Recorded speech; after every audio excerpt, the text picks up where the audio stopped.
দুশ্মন, সবচাইতে বড় দুশ্মন কে কার? তো আমি সবচাইতে বড় দুশ্মন বলতে বাধ্য মসজিদের কমিটি ইমামের। কার কথা বলেন? কিছু নসিহত করে নি, তারপর বক্তব্য দেবো। সবচাইতে বড় দুশ্মন হচ্ছে ইমামের মুক্তাদি, সবচাইতে বড় দুশ্মন হচ্ছে ইমামের কমিটি। কারণ এই কমিটি যদি মসজিদের কালেকশনের কথা আছে তো বলবে ইমাম সাহেব আপনি যান, আমার টাইম নাই। কেন? বলছে আমি যদি মসজিদেরই কানেকশন করবো তা আমার বাল বাচ্চা কে দেখবে? আমাকে তো কমসে কম 10,000, 20,000, 25,000 ইনকাম করতে হবে মাসে। কিন্তু ইমাম সাহেবের বেতন আছে 5,000। ইমাম সাহেব বলছে 2-1,000 বাড়িয়ে দেন, বাড়বে না। মনে হচ্ছে কমিটি ওর বাপের পয়সা দিবে। জি, 10-এর লোক, গ্রামের যারা পাবলিক থাকে 100 ভাগের মধ্যে 100 ভাগ পাবলিক চায় যে ইমাম সাহেবকে একটা ভালো বেতন দেওয়া হবে। আর কমিটির কাছে যখন টাকা জমা হয় ওই কমিটি হারামখোর মনে করো ওর বাপের টাকা, ওকে দিতে ময় লাগে। তাই আমার বন্ধুর মধ্যে কত আলিম ওলামা আছে আমাকে ফোন করে, জাহাঙ্গীর ভাই 2,000 টাকা দে, গিন্নিকে নিয়ে ডাক্তার বাড়ি যাব। আপনি 4,000 বেতন দিবেন, 6,000 বেতন দিবে, ও পেটে খাবে না স্ত্রীকে ডাক্তার দেখাবে? জি, তার স্ত্রী যদি অসুস্থ হয়ে মরে যায় টাকার কারণে না দেখাইতে পারে, না মসজিদের কমিটিকে আল্লাহ ছাড়বে, না গ্রামের মুক্তাদিকে আল্লাহ ছাড়বে। আপনি মনে করছেন যে এটা কোনো গুরুত্বের জিনিস না? হ্যাঁ, ইমাম সাহেবের টাকায় বরকত আছে। তো তোমার ছেলে চাকরি করছে 40,000, ইমামকে দিয়ে দাও, ইমাম সাহেবের 5,000 নিয়ে নাও, বরকত আছে তো বদলা বদলি করে নাও। তাই মুসলমান আপনি জাগবেন কবে? আপনারা মসজিদের ইমামকে ভিখারি বানিয়ে রেখেছেন, আপনারা মসজিদের ইমামকে ফকির বানিয়ে রেখেছেন, তাই অমুসলিম আপনাদের প্রতি ঝাঁপিয়ে পড়ছে। কিন্তু শুনেন, যারা নিজের নেতার, নিজের ধর্মীয় গুরুর সম্মান করে না, তাদের আদব করে না, ওই কম কোনোদিন সঠিক পথে থাকতে পারে না, শান্তিতে থাকতে পারে না। আপনার বাপ মরবে, জানাজার নামাজ ইমাম পড়াবে। আপনার মা মরবে, জানাজার নামাজ ইমাম পড়াবে। আপনার ছেলে জন্ম নিবে, কানে আজান ইমাম সাহেব দিবে। আপনার বাড়িতে বাপ মরবে, ইসালে সাবাবের 40 চারম ইমাম সাহেব করবে। আপনার বাপ মারা গেছে, কাফন দাফন কাটবে, নিয়ম শিখাবে ইমাম সাহেব। সম্পূর্ণ জিনিস ইমাম সাহেব করবে। আর ইমাম সাহেব যদি একদিনের বেশি বাড়িতে থেকে যায় তো মুসিবত হয়ে গেল। মুর্শিদাবাদে একটা মসজিদ আছে, আমার একজন বন্ধু ইমামতি করছেন, তো আর ছুটি হচ্ছে বৃহস্পতিবারে যাবে, ওই কি বুধবারে রাত্রিবেলা যাবে এশার নামাজ পড়িয়ে, আর শুক্রবারে এসে জুমা ধরবে। তো ব্যতিক্রম ভাবে বাড়িতে বাচ্চা অসুস্থ থাকার কারণে ও জুম্মার দিনে কাউকে বলেছে যে আপনি জুম্মাটা পড়িয়ে দিয়েন, আমি জুম্মার দিনে সন্ধ্যাবেলা আসো, দিনে ডক্টর দেখিয়ে নেব। জি, তো একদিন পর এসছে, আসার পরে মিটিং কমিটি একবারে সেক্রেটারি গোটা গ্রামে হেঁটে হেঁটে বলে মিটিং ডেকেছে। ইমাম সাহেব একদিন লেট করে এসে জুমা নামাজে কাউকে পাঠিয়ে দিয়েছে, ইমাম সাহেব থাকে না। কিন্তু এক বান্দর জানে না যে মানুষ বলতে এমার্জেন্সি হতে পারে, মানুষ বলতে কাজ হতে পারে। আপনাকে যখন চান্দার জন্য ডাকবে, কালেকশনের জন্য, আপনি বলবেন আমার মাঠে একটু কাজ আছে, আপনার কাজ দেখছেন, আর ইমাম সাহেব একদিন লেট করে দিলে ওটা কাজ দেখবেন না আপনি? ইমাম সাহেব আপনার নজরে মানুষ নাই। কিছু মুসাল্লি আছে, ইমামের পিছনে নামাজ পড়ে নিল, নামাজ পড়ার পরে চায়ের দোকানে গল্প করছে, একে তাড়াবো কি করে? ইমাম সাহেবের পায়জামা ঠিক নাই, ইমাম সাহেবের লুঙ্গি ঠিক নাই, এই ইমাম সাহেব ওকে সালা বলে গালি দিয়েছে, ইমাম সাহেব ওখানে পান খেয়ে নিয়েছে, ইমাম সাহেব এখানে উমুক করে নিয়েছে, ওর পিছে নামাজ পড়ে ওর করছে গিল্লা। এর নামাজ হলো না মাথা ঠুকা হলো? সুদের টাকা নিয়ে গিয়ে হজ করতে যাচ্ছে, বেটার হজ করা হলো না কাবা দেখা হলো? জি, একটা ট্যুর করা হলো, হজ তো করা হলো না। কিন্তু গ্রামের কিছু ইমাম সাহেবের ব্যাপারে এটা অধিক অংশ, তার কারণে বড় বড় আলিমরা আজকে মসজিদে থাকতে চায় না। জি, বড় বড় আলিমরা মসজিদে থাকতে চায় না, কারণ আপনারা ইমাম সাহেবকে নিজের চাকর মনে করে নিয়েছেন, যে ইমাম সাহেবকে 4,000 রেখে দিয়েছি, আরে যা হবে ইমাম সাহেবই করবে, বাড়িও যেতে দেব না। জি, একটা মসজিদে বিচার মিটিং ইমাম সাহেব নিযুক্ত করা হবে, নিয়োগ করা হবে। বসে ফয়সালা হলো মিটিং এ যে ইমাম সাহেব প্রত্যেক বৃহস্পতিবারে যাবে, শুক্রবার আসবে। প্রত্যেক বৃহস্পতিবারে যাবে, শুক্রবার আসবে।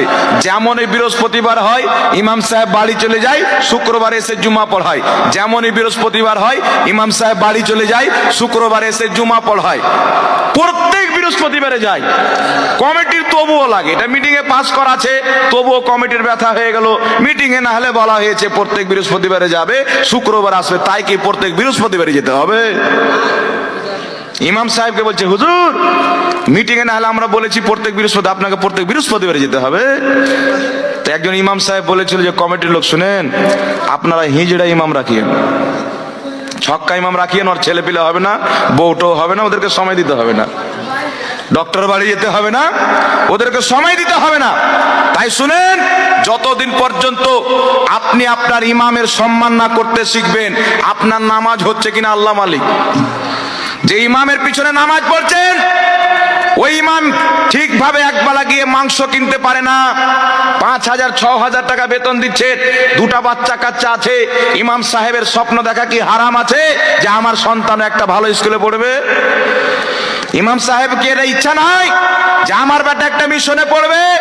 আপনার 6টা বেটা আপনি মিশনে পড়াচ্ছেন, আপনার মেয়েকে মিশনে পড়াচ্ছেন, আর ইমাম সাহেবের বেতন দিচ্ছেন 4,000। ও ছেলেকে পড়াবে না, পেট পুষবে না, স্ত্রীর ওষুধ নিয়ে দিবে, কি করবে আপনারা বলেন? জি, তো আমাদেরকে লাজ কবে আসবে? কিন্তু আমরা কি তারিখ জানি? ইতিহাস কি আমরা পড়েছি যে যাদের সম্মানকে আল্লাহ উঁচু করেছেন, ইলমওয়ালা ব্যক্তি, আলিম, যাদের চেহারাকে যে যতবার দেখবে আল্লাহ ততবার নেকি দান করবে, বলেন সুবহানাল্লাহ। যার চেহারার দিকে তাকানো ইবাদত, যাকে সালাম করা ইবাদত, যার সাথে ভালো কথা বলা ইবাদত, এইরকম একজন আলিমকে আপনি যখন মসজিদের ইমাম রাখছেন, মাদ্রাসার আপনি শিক্ষক রাখছেন, আপনি এটা মনে করিয়েন না 2,000 কম দিব আমার মাদ্রাসার বাঁচবে, 2,000 কম দেব আমার মসজিদের বাঁচবে। আপনার ওপর আল্লাহর লানাত হবে, আপনার টাকার উপরে হবে। আপনার ওপর লানাত হবে, আপনার টাকার ওপর লানাত হবে। তাই আপনাদেরকে আমি আবেদন করছি, শুনেন, ইমাম সাহেবের একটা ভালো বেতন করেন যেন চলে সংসার। আলিমদের ভালো বেতন করেন। আপনারা মুসলমান হয়ে যদি আলিমের সম্মান না করেন তো কে করবে সম্মান?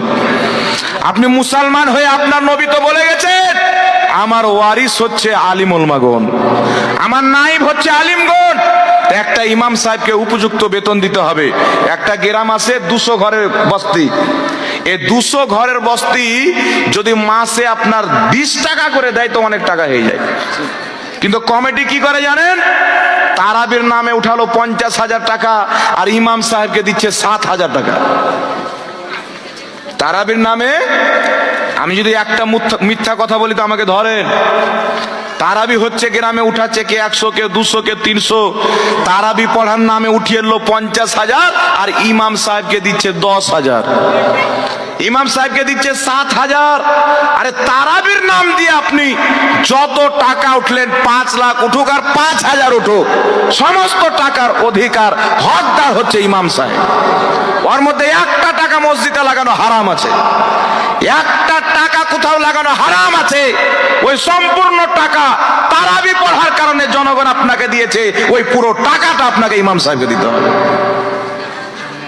কিন্তু এরকম হারাম নাই।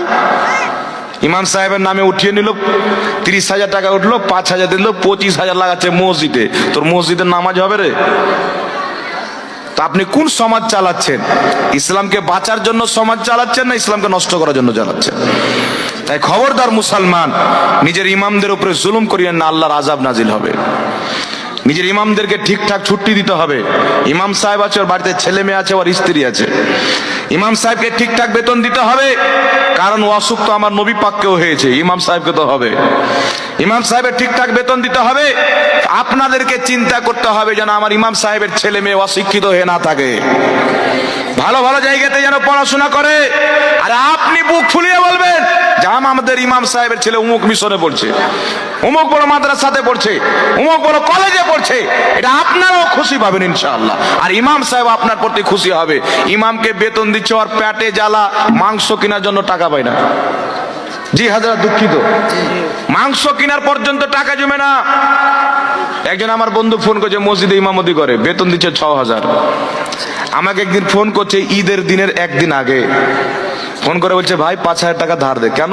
বলছে না পোশাক কেনার টাকা আছে, না মাংস কেনার টাকা আছে। তো আমাদের তো দুটো ছেলে আছে, একটা মেয়ে একটা ছেলে। তো আমার যে মেয়েরা ছেলেরা বাজারে যাবে, ঈদগাহ ঘুরতে যাবে, তো সবার অন্য অন্য ছেলের হাতে মিষ্টি থাকবে, জিলেপি থাকবে, নতুন নতুন পোশাক থাকবে, বাড়িতে মাংস থাকবে, আর আমার বাড়িতে যদি না হয় তো আমি কি করব?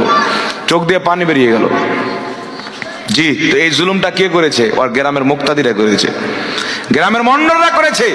তাই খবরদার মুসলমান, নিজের গায়রাতকে জাগান, নিজে ইনসাফ করনেওয়ালা হন। যারা না ইনসাফি করে ইমামের সাথে, আপনার টাকা কি আপনার